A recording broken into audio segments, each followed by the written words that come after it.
now by linebacker Barrett Carter. Y'all fire away with questions whenever you're ready. Barrett, take us through the decision to come back. Yeah, it was probably the toughest decision I've ever had to make. Your dream is – sorry, we just ran, so I'm a little tired.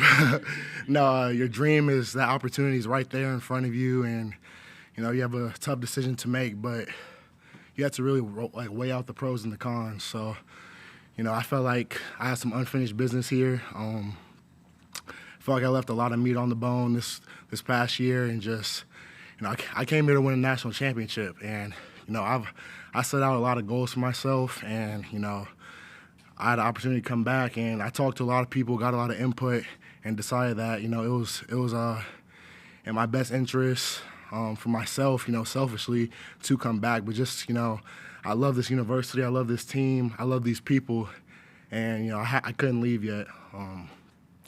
The guys that I get to go to work with every day, they make it so special for me, and I couldn't leave them yet. So it was a tough decision, to say the least. I probably contemplated after the game, ever since the South Carolina game ended, I was just thinking, and I had no clarity with it, until 2 days before I announced it. That's when I really got the full clarity. But, I decided that, I want to come back and have unfinished business here to handle, and I want to bring a national championship to this school. So that's all that went into it. What was the clarity? What was that moment or thing that kind of said, okay, yeah, I want to come back? Yeah, so I'm not sure if y'all know Dan Leanne. He's the pastor at New Spring Church. We went to lunch one day, and, he's like a great friend of mine, someone that I look up to a lot. But he just provided me with so much wisdom that I really needed to hear.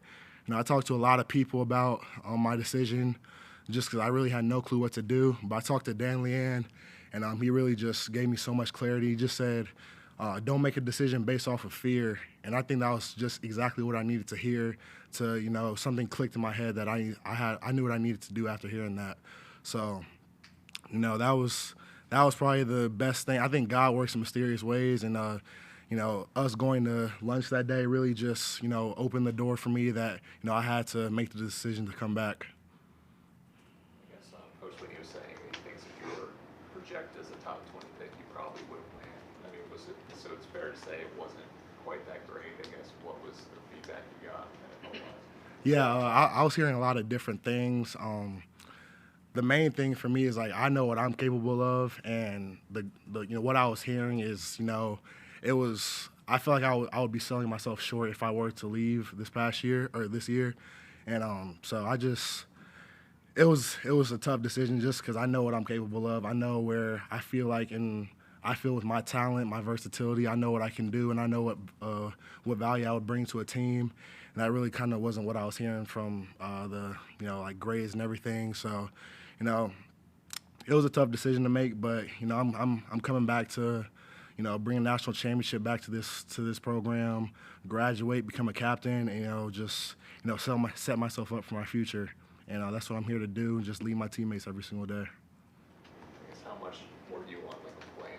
Did you think when you first came in 3 years and I'm gone, was this kind of going against what you expected, or did you always kind of have an open mind that it might be a 4-year type of deal? Yeah, I was very open-minded. I wouldn't say that it was initially my goal to leave after 3 years. I just tried to take everything day by day, and after 3 years, if that opportunity that I wanted was there, I would have taken it. But I'm not mad that I'm staying for a 4th year. I get to come back, and I have a chance to achieve a lot of things. I have a chance to graduate, and I wouldn't have done that if I left this year. So, it wasn't really something that was in my head, I need to go after 3 years. But if the opportunity was there that I felt like it was ready for the right time, then I would have taken that.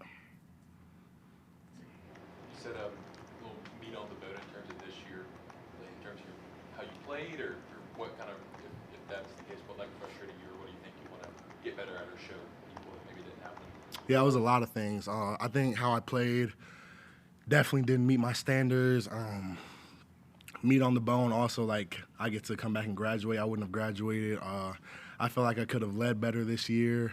It was a lot of things that went into it, but I'll say how I played. That was probably the main factor. I know what I'm capable of, and I felt like I mean, even if I had the best season in the world, I still probably wouldn't be happy with how I played. But, it's just I feel like I had the chance to come back and prove myself right with a lot of things. And, the main thing for myself is I didn't want to have or leave with any regrets. I feel like I kind of would have done that if I were to leave this year. So just coming back to, finish with no regrets, empty the tank, and just, set myself up, set this team up to get back to the top of the mountain. But, I'm definitely not proud of some of the plays that I had this year. So I have a chance to come back and, finish stronger, finish on a better note, and that's what I'm going to do. What are some of the areas you want to improve in next season? Yeah, it was all areas. I want to learn the position more. I'm kind of new to playing inside backer. I came in playing nickel Sam, but learn the position more, clean up some technical mistakes, tackling, clean up some man coverage stuff, and just become more of a student of the game. I feel like you can never really master anything in life, and you can never be in a position where you say, like, okay, I'm good, I've learned it. So I just want to just, better my knowledge with everything and just, become a real student of the game. I guess it's kind of weird being in practice though right now with Jeremiah not there. Obviously, you played with him this entire time, and he's kind of gone to the NFL. Like, what's that like out there right now? Yeah. It's definitely different. You've lined up with the same guy for the past 3 years, and I live with Trot, so I still see him every single day. But it's definitely different. Not lining up next to him and us being on the field together. Same with Nate. Him not being there. But no, you got to adjust. You have to be adaptable, and just whoever's out there, you gotta work with them, and you gotta teach them, and you gotta just feed off of each other. So definitely different, but you just gotta adapt to whatever situation is thrown at you. How much did you lean on him during this decision? Yeah, we definitely talked about it a lot. After practice, we would come home, we would chat about it. But at the end of the day, it's whatever. It's your personal decision. So I talked to him.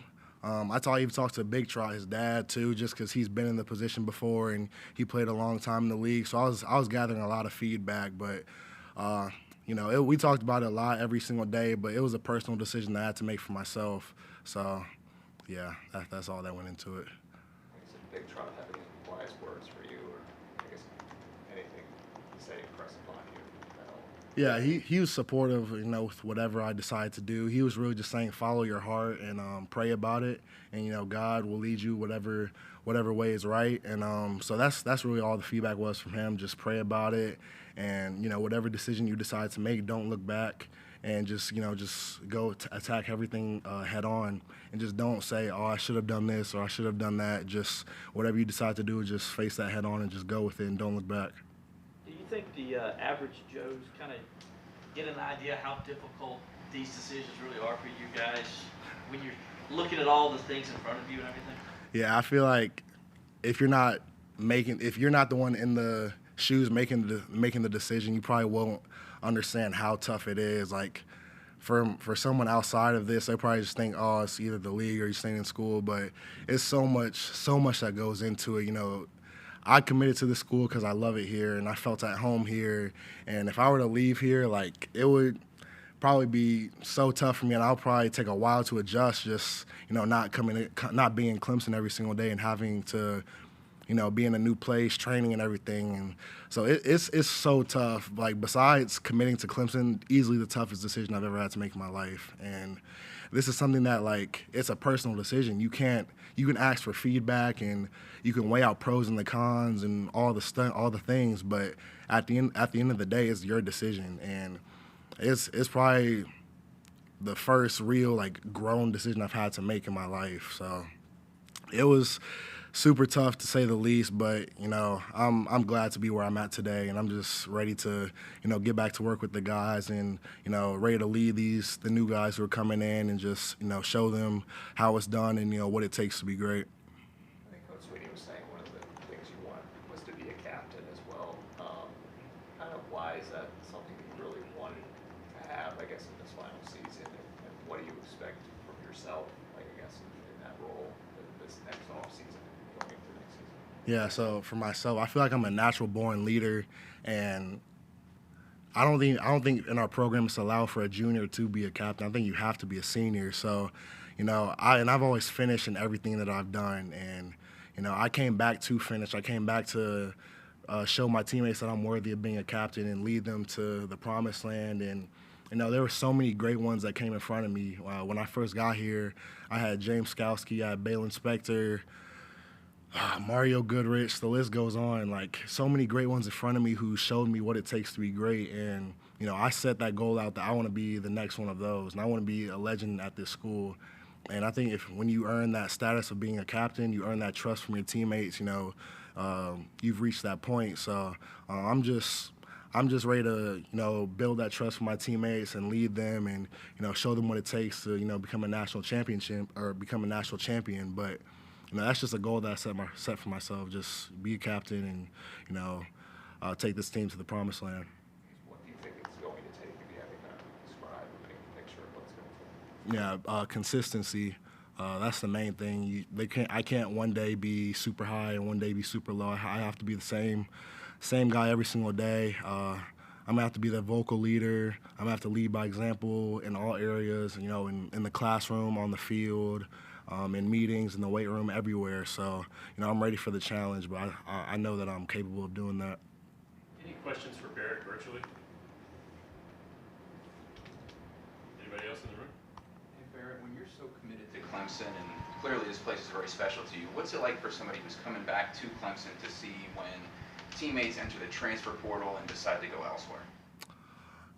Yeah, it's that you hate to see anyone leave the program, especially, since you go to work with these guys every single day, and they become a part of your family. But like I said earlier, you have to adapt to whatever situation's thrown at you, and I think that's that applies to a lot of things. So like when I came in my freshman year, we were 4-3, and we had guys hurt, we had guys leaving, but at the end of the day, the opponent that you're playing that week, they don't care, and you have to just adapt to whatever is thrown at you, and go to work with the guys that are available. And if one guy says that he wants to leave, then like I said, you got to adapt to it and just be ready for the next opponent and just whatever challenge is thrown at you. So it gets tough, but at the end of the day, the opponent doesn't care, and I think that if everyone has that mindset, you'll become successful.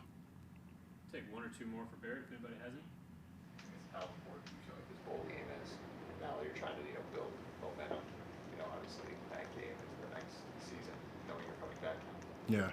Every game is important, but especially it being the last game of the season, you're gonna want to build momentum going into the next season, especially against a team like Kentucky. Everyone talks about the SEC, so we know what we can do here at Clemson, but there's a lot of doubters and a lot of people that don't think that we're capable of matching the physicality of what it takes. But at the end of the day, football's football. So we're just going to go into this game, just try to dominate, and if we do that, we'll carry the momentum to 2024 and have a successful season then.